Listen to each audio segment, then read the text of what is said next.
Rules ప్రకారం మాట్లాడే అవకాశం ఉండదు. ఈ ప్రత్యేకమైన అంశం కనుక మీరు అనుమతిస్తే మాకేం అభ్యంతరం లేదు అధ్యక్ష.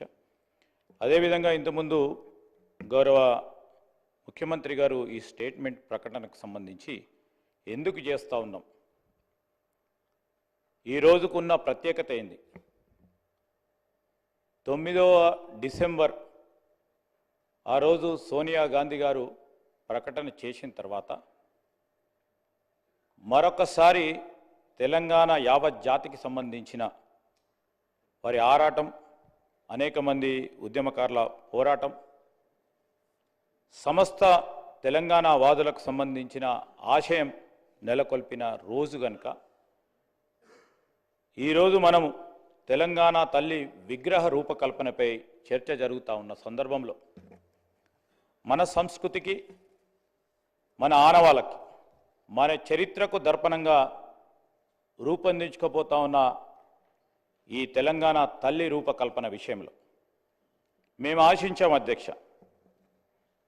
ఇతర పార్టీలకు సంబంధించి ప్రధానంగా ప్రధాన ప్రతిపక్ష పార్టీ ఉన్న టీఆర్ఎస్ సంబంధించిన గౌరవ శాసనసభ్యులు కానీ, వారి లీడర్ కానీ ఒక మహత్తరమైన చారిత్రాత్మకమైన కార్యక్రమం మరి ముఖ్యమంత్రి గారు మా ప్రభుత్వం చేపడుతున్న నేపథ్యంలో వారికి ఉన్న గొప్ప అనుభవాన్ని మా అందరితోని కూడా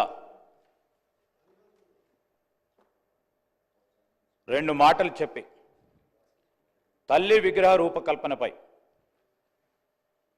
మరి 2 మాటలు చెప్తారని అనుకున్నాం అధ్యక్ష. ఈరోజు కూడా ఇప్పుడు వారు రాజకీయ ప్రస్తావనతో అసెంబ్లీకి రావద్దు, ఈ తెలంగాణ తల్లి విగ్రహ రూపకల్పనపై చర్చలో పాల్గొనొద్దని ఉద్దేశాన్ని విడనీయాలి.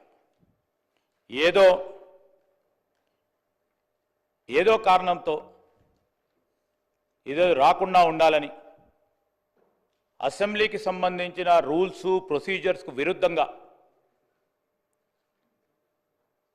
అసెంబ్లీ సమావేశాలను మేము రాకుండా చూసే విధంగా ఒక ప్రయత్నం జరుగుతూ ఉన్న సందర్భాన్ని ప్రస్తావన చేస్తూ మేము కూడా ఇప్పుడు కూడా అప్పీల్ చేస్తూ ఉన్నాం.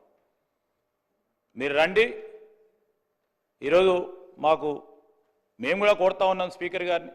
ఇదో ప్రత్యేకమైన అంశం, మన సంస్కృతికి యావత్ జాతికి నిలువుటద్దంగా నిలబడే ఒక విగ్రహ రూపకల్పనతో పాటు ఆవిష్కరణ చేసే రోజు ఇది. చరిత్రలో నిలిచిపోయే రోజు.